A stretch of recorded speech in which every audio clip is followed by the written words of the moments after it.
हरे कृष्ण कृष्ण कृष्ण हरे हरे, हरे राम राम राम हरे हरे। श्री बृहद भागवतामृतम द्वितीय खंड पंचम अध्याय।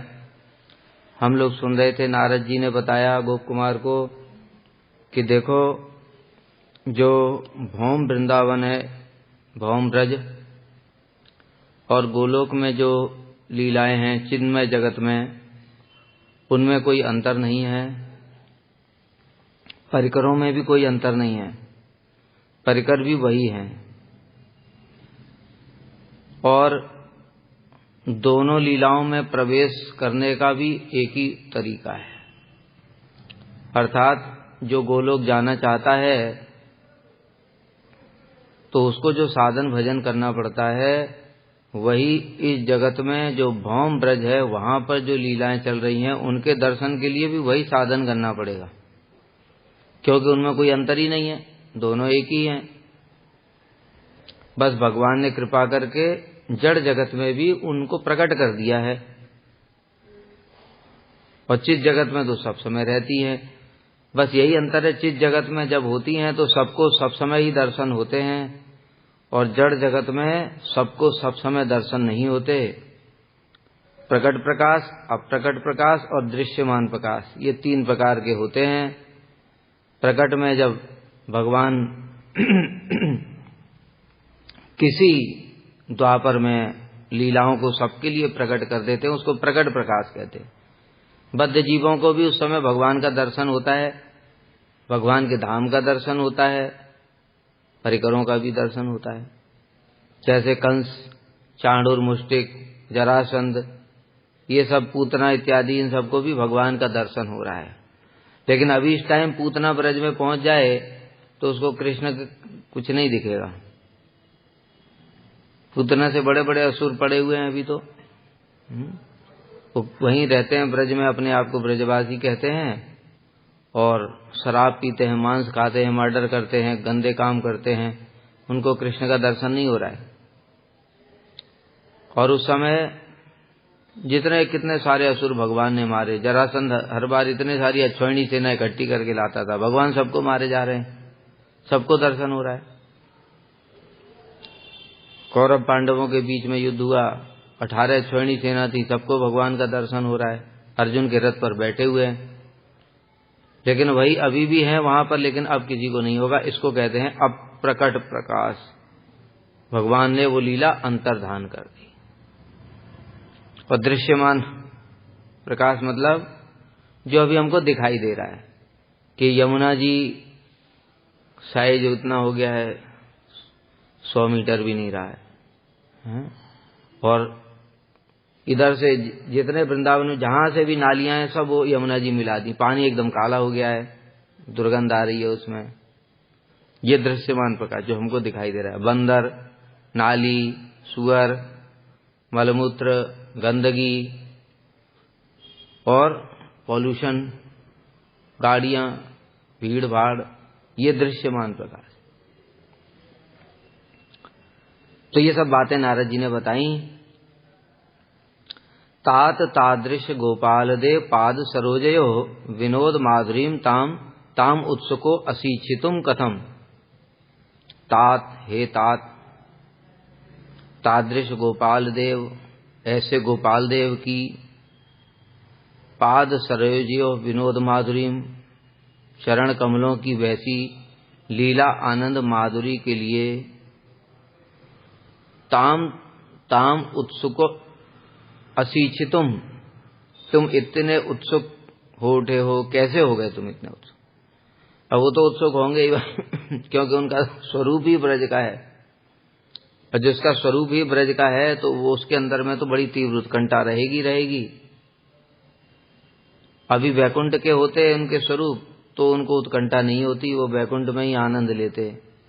और ये हम लोग पहले भी देख चुके हैं कि वैकुंठ में गए थे जब, तो वैकुंठ के पार्षद लोग सोच रहे थे, अरे वैकुंठ में आकर भी इसको अच्छा नहीं लग रहा है, कैसा आदमी है। अयोध्या, द्वारका, इन सब जगह पर भी ऐसा ही प्रतीत हो रहा। अरे भैया तुम, वो कह रहे हैं तुम द्वारका में हो, द्वारका का हमारे जैसा वेश ग्रहण करो। गोप कुमार ने मना कर दिया, कैसा आदमी है ये?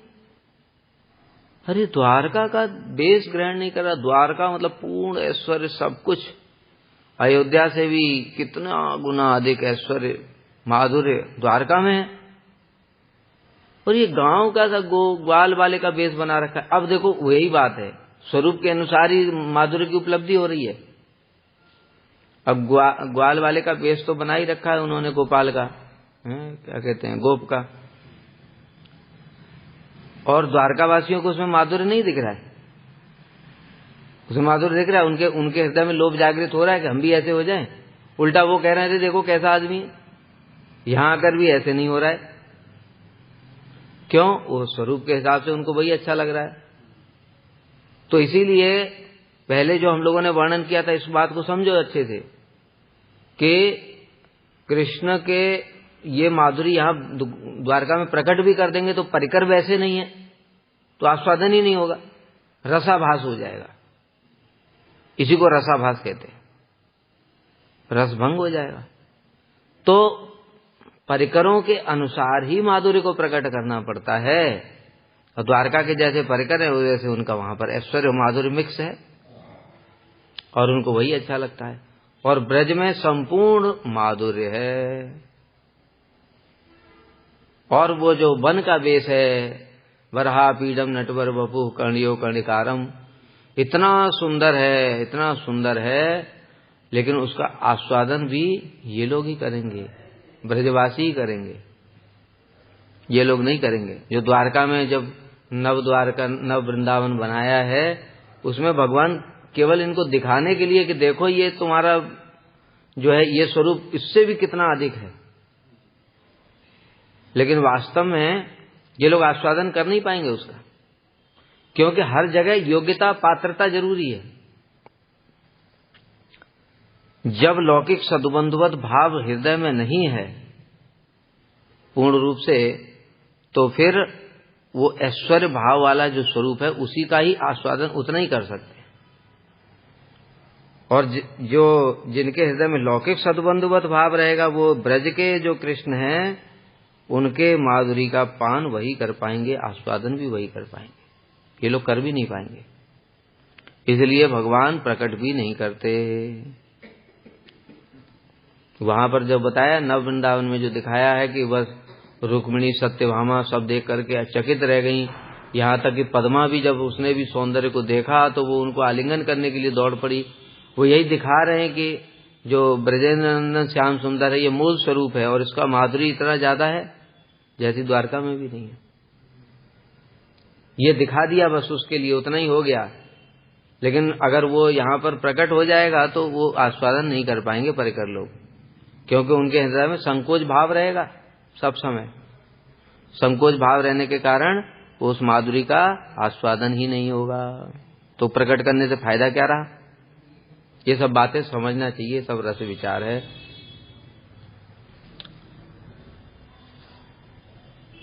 परम दुर्लभतर वस्तु के लिए गोप कुमार की अत्यधिक उत्कंठा देखकर नारद जी भी चंचल हो गए और कहने लगे, हे तात, तुम में ऐसी उत्सुकता कैसे उत्पन्न हुई?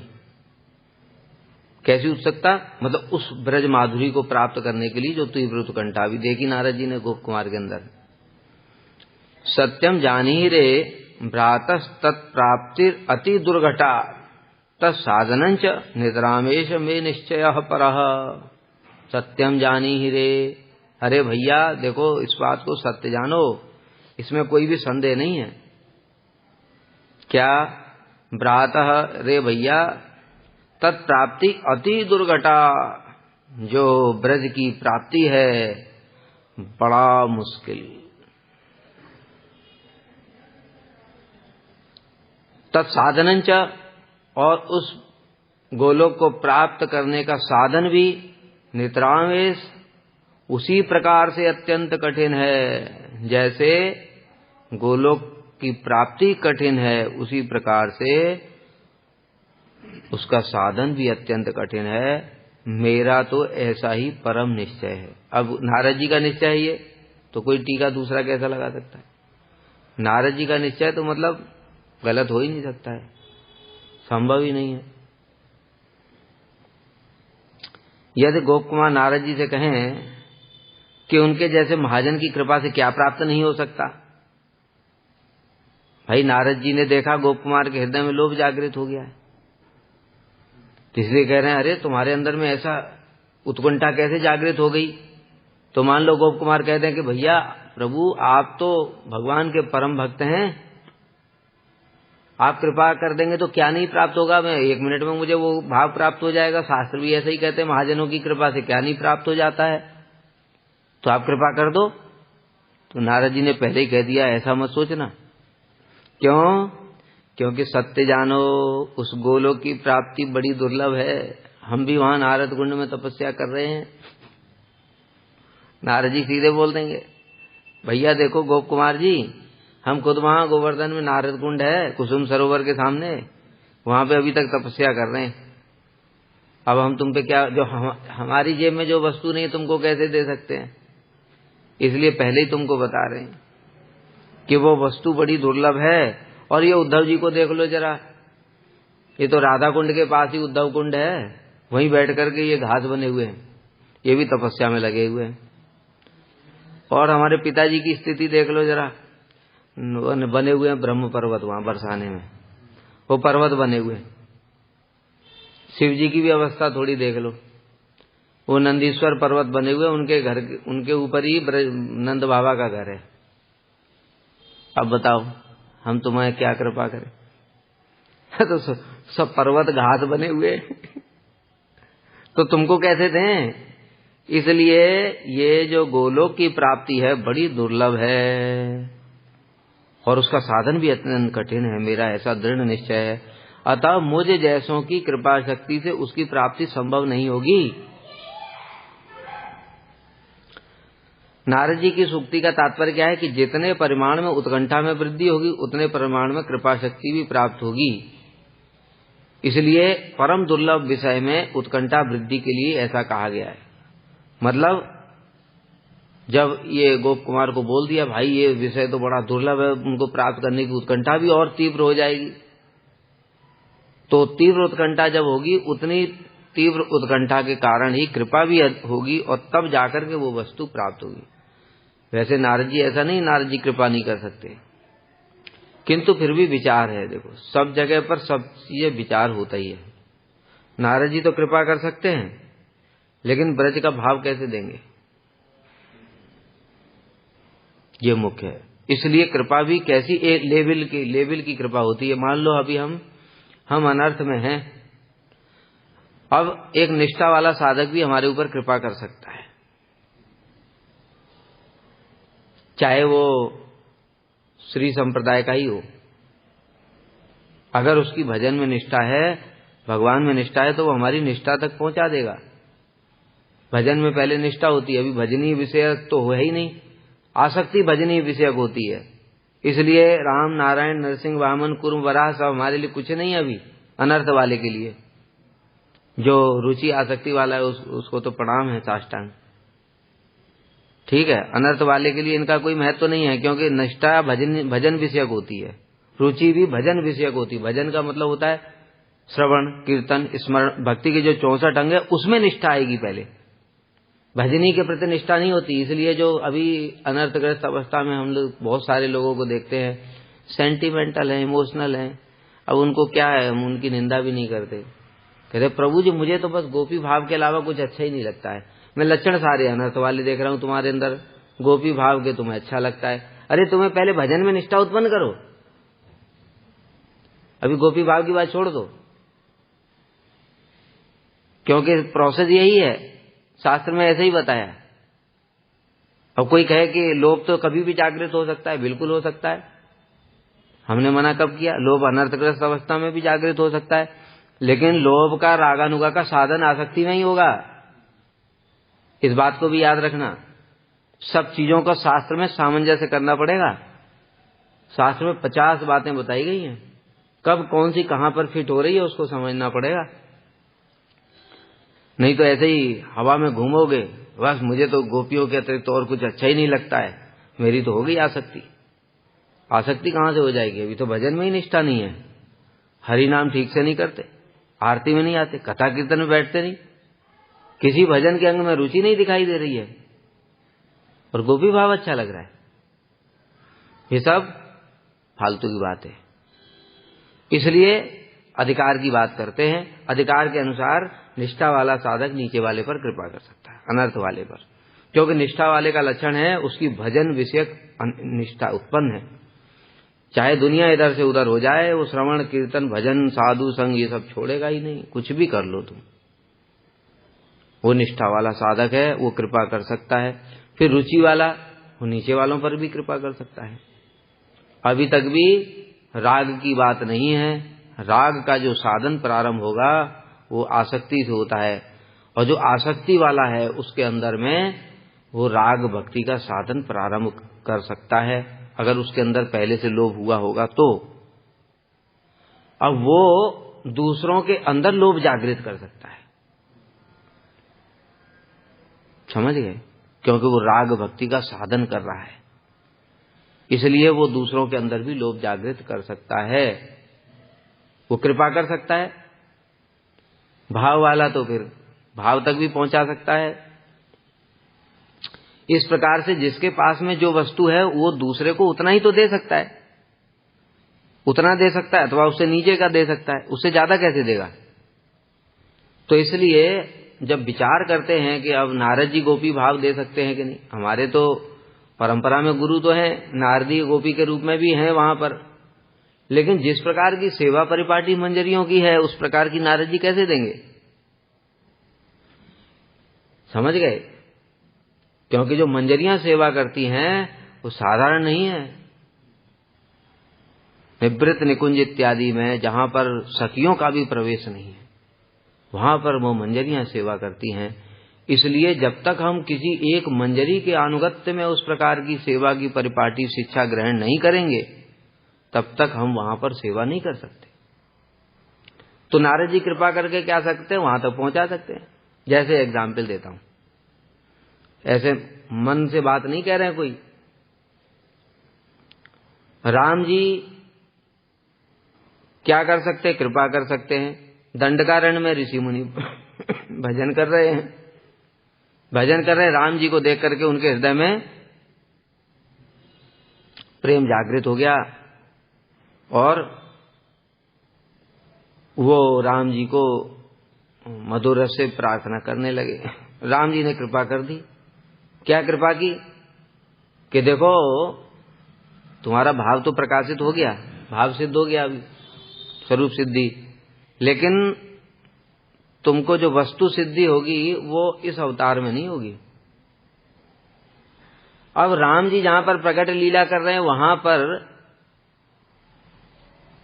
जो राम जी का भजन कर रहा है उनकी वस्तु सिद्धि हो रही है। जो साधक पहले कहीं भजन करके वहां पर पहुंचे होंगे, जब राम जी त्रेता युग में आए, तो उनकी तो वस्तु सिद्धि हो रही है, लेकिन दंडकारण्य वासियों की राम जी नहीं कर सकते। कैसे करेंगे? उनका रस पुष्टि नहीं होगा, वो तो मधुर रस से पूजा कर रहे हैं, गोपाल मंत्र से, और राम जी उस प्रकार से रासलीला कर ही नहीं सकते, उनकी इच्छाओं को पूर्ण नहीं कर सकते। एक पत्नी व्रतधारी है वो तो, लेकिन कृपा कर सकते हैं कि नहीं कर सकते हैं? कैसे? तो मैं वहां तक पहुंचा देता हूं। राम जी गोप कुमार के ऊपर कृपा कर सकते हैं कि नहीं? तो दोनों चीजें कर भी सकते हैं, नहीं भी कर सकते हैं। कितनी कर सकते हैं? लिमिटेड। गोप कुमार गए अयोध्या में, ये तो पूरा बृहद भागवतामृत में चल ही रहा है। गोप कुमार गए अयोध्या में, राम जी ने कृपा की, गोप कुमार को बहुत आनंद हुआ, उनको सेवा भी मिली, खूब आनंद हुआ। कुछ दिनों के बाद लेकिन संतुष्टि नहीं हुई, राम जी गले नहीं लगाते, हंसी मजाक नहीं करते। अब क्या करें? तो राम जी ने देख लिया, क्योंकि राम और कृष्ण में तो अंतर ही नहीं है, समझ जानते हैं राम जी स्वरूप तो इसका ब्रज में ही है। अब कितने दिन इसको अच्छा लगेगा वो भी जानते हैं राम जी, ज्यादा दिन तो अच्छा लगने वाला नहीं है। फिर भी भगवान अपनी तरफ से कृपा कर रहे थे। करते करते जब गोप कुमार को खराब लगना शुरू हो गया तो राम जी ने कृपा कर दी। क्या? हनुमान जामवंत जाओ द्वारका तक छोड़ाओ, जामवंत जी को भेज दिया। यही कृपा कर सकते हैं बस, इससे ज्यादा नहीं कर सकते। अब उसके साथ में गोप जो सखाओं की तरह गाय चराने जाएंगे, ऐसा थोड़ी कर सकते हैं। तो जब भगवान ही नहीं कर सकते तो दूसरा क्या करेगा? इसलिए ये सब विचार है, रस विचार। इसमें किसी का ऐसा नहीं है कि वो कृपा नहीं कर सकते तो वो छोटे हो गए बड़े हो गए, ऐसा नहीं है। ये रस विचार है, बस इस बात को समझो। ये पूरा अलग प्लेटफॉर्म है, अलग कंटेक्स्ट है, इसको वैसे ही समझना पड़ेगा जैसा बताया जा रहा है।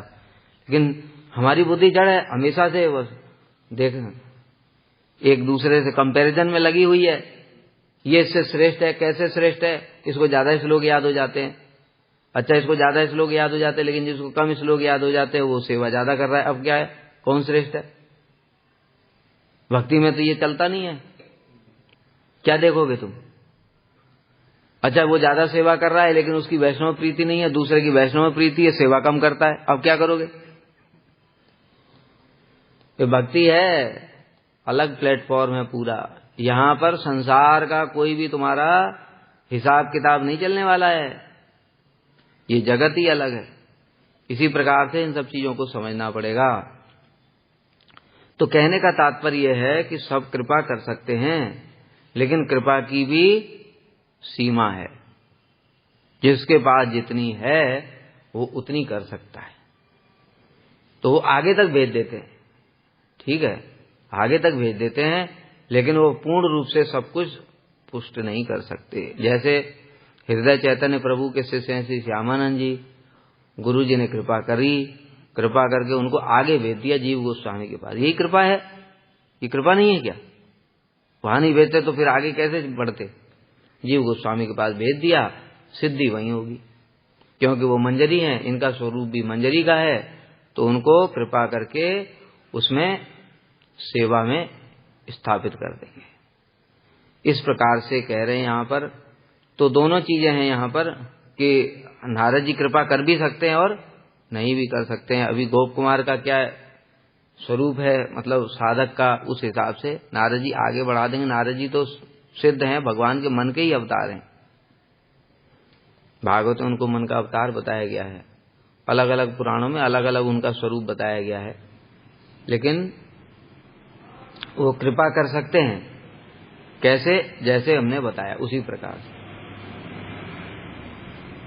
प्राणिनः प्रायशः शून्य हित अहित विवेचन ही नरावगत चित्तेषु संत्वाचार विचारिणा। तो फिर ये जो मुख्य बात बताई नारद जी ने एक, कि भैया वो जो गोलोक है उसको प्राप्त करना बड़ा कठिन है, बाकी सबको प्राप्त करना ज्यादा कठिन नहीं होता है। क्योंकि पहले ही हम बता चुके हैं कि ब्रज में प्रवेश करने के लिए तुमको यहीं पर सेवा करने की परिपाटी पूर्ण रूप से परफेक्ट होना पड़ेगा उसमें। वैकुंठ इत्यादि में ये सब नहीं है। वहां ऐश्वर्य भाव प्रधान है, बहुत ज्यादा है, माधुर्य तो बहुत कम है। इसलिए भजन साधन करते करते, क्योंकि ऐसे अनुगत्यमय सेवा है ही नहीं ज्यादा, तो बस थोड़ा अनर्थ दूर हो गए, हृदय में प्रेम जागृत हो गया और सीधे वैकुंठ चले गए। ऐसा अनेक सारे उदाहरण आए शास्त्रों में। लेकिन ब्रज के लिए ऐसा नहीं होगा। पहले स्वरूप सिद्धि होगी, फिर वस्तु सिद्धि होगी, फिर नित्य पार्षद देह प्राप्त होगी। वस्तु सिद्धि में भी कितना झमेला है, जो कि हम लोगों को देखने को मिलता है। कृष्ण ने बंसी बजाई, गोपियों को बंसी ध्वनि सुनाई दी। अब जिन गोपियों ने नित्य सिद्धाओं का अनुगत्य कर लिया था, उनके कसाय दूर हो गए थे, उनकी वस्तु सिद्धि हो गई। जैसे ही कृष्ण ने बंसी बजाई और वो घर से निकली, उनके पतियों ने रोका, योग माया ने साथ ही साथ उनकी डुप्लीकेट तैयार कर दी। वो डुप्लीकेट वाली भीतर आ गई, मूल वाली गोपी चली गई। किनके लिए हुआ? जिन्होंने नित्य सिद्धाओं का अनुगत्य किया था।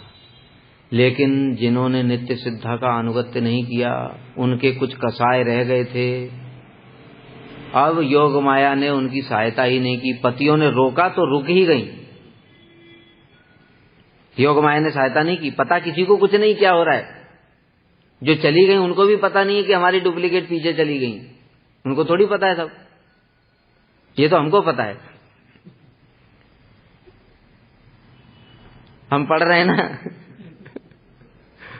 गोस्वामी ने लिख दिया है, पढ़ रहे हैं इसलिए पता है हमको, उनको थोड़ी पता है वहां लीला में, उनको कुछ नहीं पता है क्या हो रहा है क्या नहीं हो रहा है। वो तो बस चली और चली गई, कृष्ण से मिलन हो गया, और जो रुकी वो रुकी गई, उनको नहीं पता कि कुछ चली गई हैं, किसी को कुछ नहीं पता, ये तो योग माया कर रही है। अब योग माया ने देखा इसलिए तो पूरा आम पका नहीं है, अब कृष्ण खाएंगे तो खट्टा लगेगा, इसलिए इसको पहले पकाना पड़ेगा। कैसे पकाते हैं? भूसे में डाल देते, गर्मी होती है उसमें, भूसे में गर्म होता है वो, तो तीव्र ताप, विरह का तीव्र ताप, उसमें इनको तपाना पड़ेगा। जब तपाना पड़ेगा तब पूरा सोना शुद्ध हो जाएगा, इसलिए उनको रोक दिया।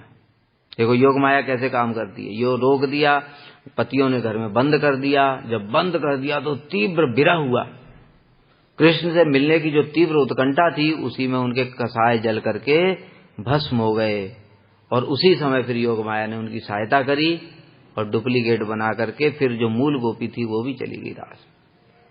ऐसे गुरुजी बड़ा अच्छा उदाहरण देते हैं कि देखो आम भी सब एक साथ नहीं पकते हैं, तुम 50 आम डाल दो भूसे में, कभी डाले हैं? हमने डाले हैं बचपन में, हमने डाले हैं ये सब, और तोड़ लाते थे बाग से और वो भूसे में दे दिए।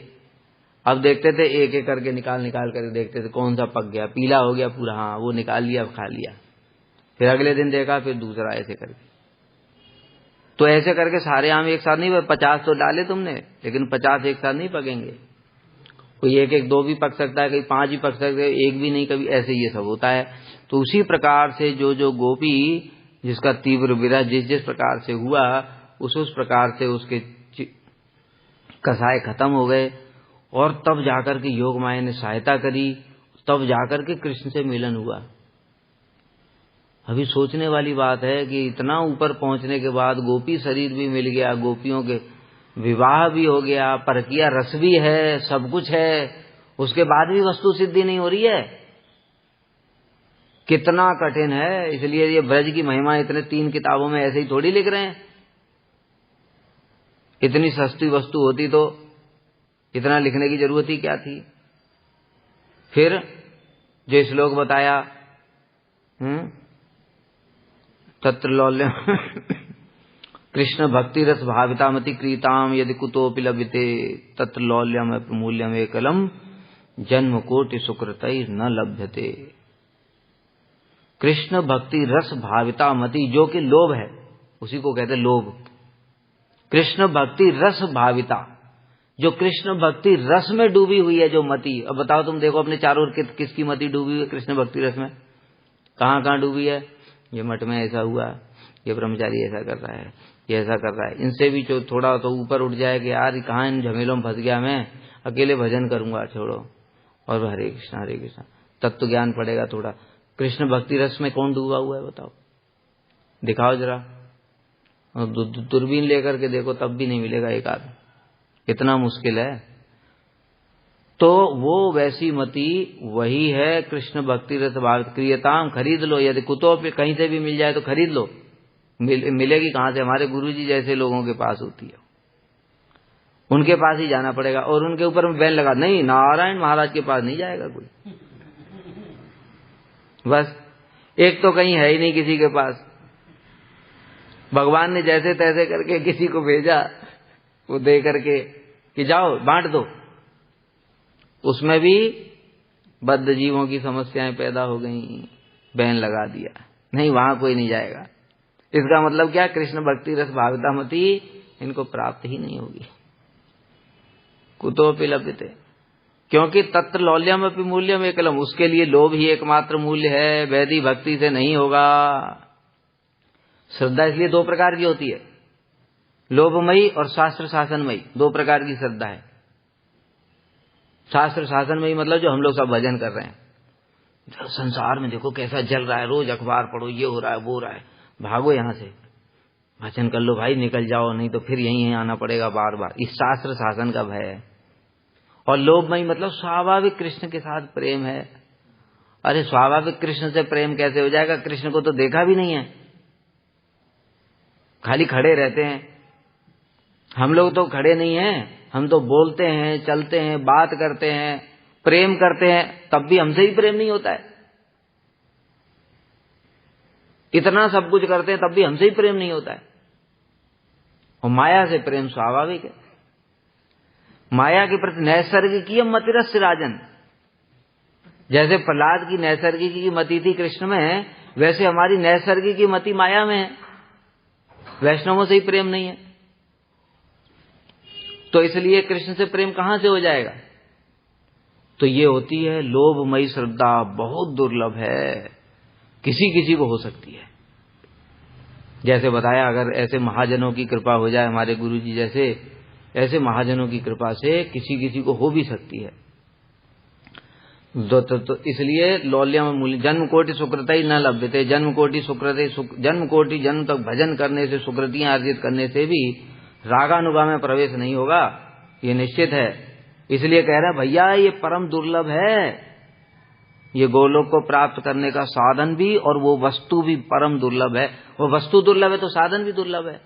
इस जगत में देखते हैं ना, जैसे जैसे देखते जाओ, इंजीनियरिंग से ले लो, चाहे मेडिकल लाइन से ले लो, कहीं से भी ले लो, तुम्हारे स्टेट जो डिस्ट्रिक्ट में जो मेडिकल कॉलेज है उसमें एडमिशन लेना आसान है, स्टेट लेवल पे जो है फिर उसमें लेना और कठिन है, फिर जो इंडिया लेवल पे है उसमें और कठिन है, और जो वर्ल्ड लेवल पर है और भी कठिन है।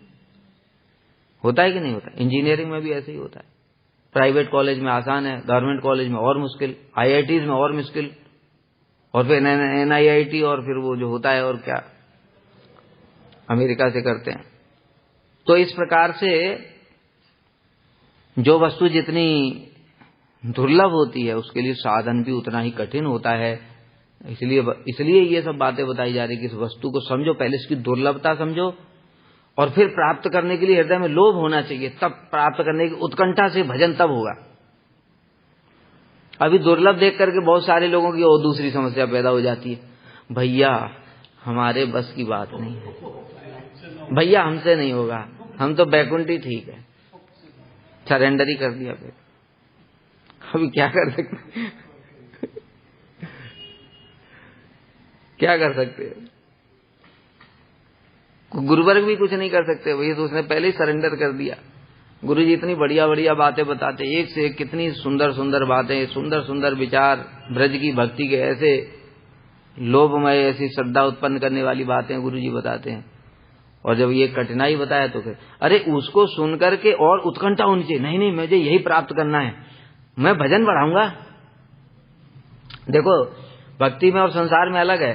तुम्हारी बुद्धि भगवान ने अगर कम दी, अब तुम IIT में बैठ नहीं सकते, क्योंकि कुछ भी कर लो होगा ही नहीं। वहां सरेंडर करना ठीक है, लेकिन भक्ति में तो ऐसा विचार ही नहीं है कि तुम्हारी बुद्धि कम है तो मैं भजन नहीं कर सकता, तुम्हारा शरीर कमजोर है, दुर्बल है, रोग है तो मैं भजन नहीं कर सकता। इसमें तो कोई ऐसा रिस्ट्रिक्शन नहीं है, क्योंकि लोभ तो हृदय की वस्तु है, वो लोभ हो सकता है। इसलिए हमको तीव्र उत्कंठा के साथ भजन करना चाहिए, और वही काम ये नारद जी यहां पर कर रहे हैं। अतः परम दुर्लभ विषय में उत्कंठा वृद्धि के लिए, ये परम दुर्लभ विषय है, इसको प्राप्त करने के लिए तीव्र उत्कंठा होनी चाहिए। इसलिए तीव्र उत्कंठा उत्पन्न करने के लिए कह रहे हैं भैया मेरी कृपा से कुछ नहीं होगा, मेरे बस की बात नहीं है। प्राणिनः प्रायशः शून्य हित अहित विवेचनई नरावा कथिचित्तेषु संत्वाचार विचारणा। अधिकांश प्राणी अब बता रहे हैं कैसे दुर्लभ है, नीचे से शुरू कर रहे हैं। जैसे हम लोग शुरू करते हैं ना, भक्ति बड़ी दुर्लभ है, कैसे समझाएं भाई इसको, चलो नीचे से शुरू करते हैं, जो ये जानता है। रजोभिः समसंख्याता पार्थिवैरि जंतवः तेषां ये केचने हन्ते श्रेयो वे मनुजादयः। सुनो भक्ति कैसे दुर्लभ है, बैठो खुद तुम समझना इस बात को। देखो जगत में कितने धूल के कण हैं, गिन के दिखाओ। समुद्र के किनारे जाओ, जरा बालू के कणों को गिनो। कहते उतने जंतु हैं, उतने जीव हैं जितने धूल के कण हैं। तो तुम्हें विश्वास नहीं है? अगर विश्वास नहीं है तो एक काम करो, तुम स्लाइड बनाओ, तो दही की एक बूंद डालो उसमें, और उसमें देखो जाकर के कितने बैक्टीरिया हैं, इतने बैक्टीरिया, इतने वायरस हैं। एक बार छींक मारते हैं ना, लाखों वायरस निकलते हैं उसमें। तो कितने बैक्टीरिया, कितने वायरस, समुद्र इतना बड़ा, उसमें इतने जीव, और सब में कहीं से भी कुछ भी ले लो उसमें जीव मिलेंगे तुम्हें। तो इसलिए झूठ नहीं है, साइंस भी जानता है इस बात को अच्छे से। कितने जीव हैं जगत में, तो दिख रहे हैं वो तो उनकी बात छोड़ दो, जो दिख नहीं रहे उनकी भी बात है। जब कोरोना फैला था तो कितना कोरोना घुसा था, दिख रहा था, सबके अंदर घुसा था कि नहीं, दिख रहा था किसी को?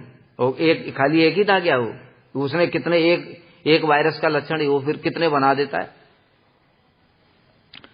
इसलिए इतने जीव हैं, फिर उसमें से तेसामी के श्रेयो वै मनुष्य, उसमें से कुछ ही मनुष्य है। जलजा नवलक्षाणी स्थावरा लक्ष्य विंशति क्रमय और रुद्र संख का, और फिर क्या है, पशुवा त्रिंश लक्ष्याणी पक्षिणाम 10 लक्षकम, पशुवा त्रिंश लक्षाणी चतुर्लक्षाणी मानुषा। ठीक है, अब इसमें विचार करो, देखो सब कितने कितने लाख हैं। जलजा नवल 9 लाख जलचर हैं, और 30 लाख पशु हैं, 10 लाख पक्षी हैं, क्रमे और रुद्र से 11 लाख हैं क्रमी रेंगने वाले। उसमें मनुष्य बहुत कम, 4 लाख, इतने कम मनुष्य हैं। उसमें फिर श्रेयो व मनुजाद है, उन मनुष्यों में भी 4 लाख प्रकार के जो मनुष्य हैं, उसमें से देखो जरा अपने चारों ओर 150 करोड़ जनसंख्या होगी भारत की। 150 करोड़ में से श्रेय परमार्थ क्या है उसको जानने वाले कितने हैं बताओ? अब गिनो बेटा, अब तुम्हें दुर्लभता अब पता चलेगी भक्ति की। अभी खाली श्रेय जानने की बात हुई है कि भैया यहाँ से ये जगत जो है दुखालय में है, ये जानने वाले लोग हैं बहुत कम है। 150 करोड़ में से 1.5 लाख भी हो तो मुश्किल है। अब समझ में आया, अच्छा इतने अनंत जीवों में से 1.5 लाख ही निकले। कहते अभी 1.5 लाख की बात नहीं, अभी आगे बढ़ रहे हैं। फिर उसके बाद प्रायो मुमुक्षुस्तेषाम केचनैव द्विजोत्तम मुमुक्षुणाम सहस्रेषु कश्चित् यतति सिद्ध है। उन जानने वालों में कि अच्छा ये जीवन हमें इसलिए मिला है, लब्ध्वा सुदुर्लभ मनुष्य जन्म पाया है, शास्त्र पढ़ना चाहिए सब। उनमें से कोई होता है जो मुक्ति कामी होता है। भैया यहाँ से निकल जाओ, तो ये तो झमेला में फंस गए हम, माया के दुर्ग में, यहाँ से निकल जाओ, ऐसा सोचने वाला उनमें से कोई होता है। अब 1.5 लाख में से अब फिर और फिल्टर होना शुरू हुआ। फिर उनमें से कोई एक मुक्ति को लाभ करता है, मतलब 1.5 लाख में से 2-4 ही मुक्त होंगे, मतलब वो भी कठिन है, क्योंकि उसमें भी कोई मायावाद में घुस गया है, कोई खिचड़ी संस्कार, कोई ये। तो ऐसे प्योरिटी के बिना तो मुक्ति भी नहीं होनी है। ठीक है, फिर उसके बाद मुक्ता नाम पे सिद्धानाम, मान लो ऐसे अब 1 करोड़ लोग मुक्त हो गए, 1 करोड़ लोग मुक्त हो गए। मुक्ता नाम पे सिद्धानाम नारायण परायण सुदुर्लभ प्रशांतात्मा कोटिस्वपि महामुनि। वो जो मुक्त हुए करोड़ लोग, उनमें से एक कोई भक्त होगा नारायण का। अब बताओ फिल्टर कितना हुआ? अभी तुमको जो तिलक लगा के घूमते हुए दिख रहे हैं ना, भीड़ के भीड़, जब नवदीप परिक्रमा 5000 10,000, और उसके बाद में जरा उनका आचरण और साधन देखो, तब तुमको पता चलेगा कुछ नहीं होने वाला है। अभी तो ये स्वर्ग की प्राप्ति लायक भी नहीं है। तब समझ में आता है कितना दुर्लभ है ये वस्तु। उनमें से किसी एक के अंदर भी लोभ दिखाई नहीं देगा। जब वहां बैठते हैं तब समझ में आता भैया बड़ा मुश्किल। इसलिए कह रहे हैं अधिकांश प्राणी अपने हित और अहित को नहीं जानते हैं, परंतु उनमें मनुष्य कहे कम से कम अपने हित और अहित के विवेक से युक्त हैं। कौन मनुष्य? मनुष्य, पशुओं की बात, नर पशु भी होते हैं। इसलिए चेतन कितने प्रकार के हो गए? कौन कौन सा चेतन? छोटा चेतन, बड़ा चेतन?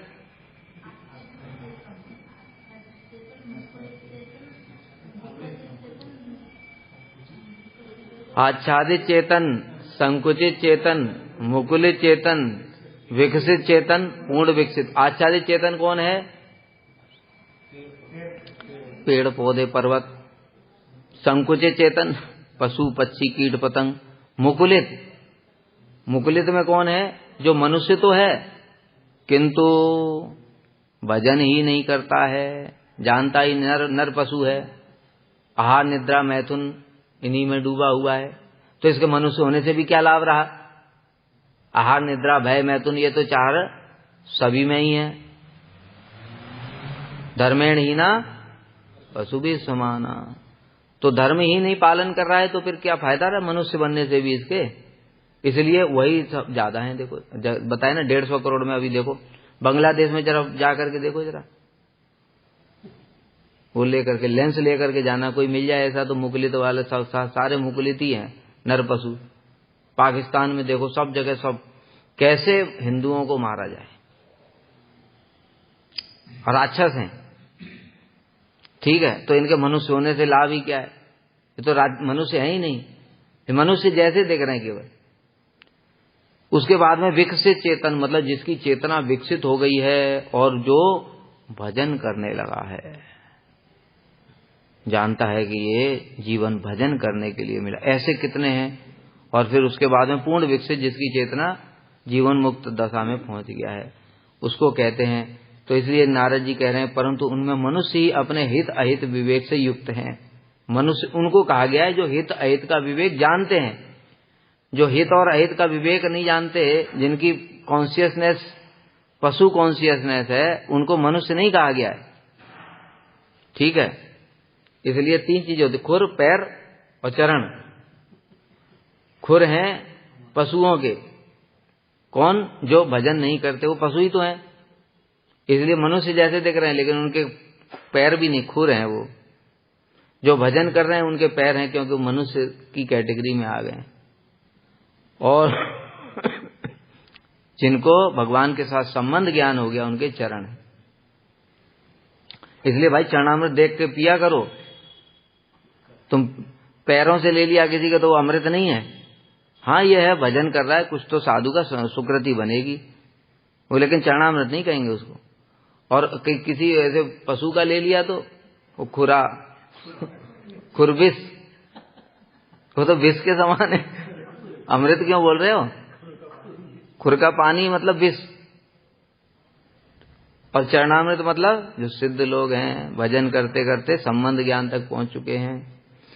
इसलिए अब ये 5 श्लोकों में पशु पक्षी कीट पतंग एक से एक सारा का सारा बता रहे हैं कि देखो अब मैंने जो तुमको बताया गोलोक की प्राप्ति कितनी कठिन है, उसका साधन कितना कठिन है। अब एक एक करके श्री नारद जी उनको बता रहे हैं। वांछाकल्पतरुभ्यश्च कृपा सिन्धुभ्यश्च पतितानां पावनेभ्यो वैष्णवेभ्यो नमो नमः।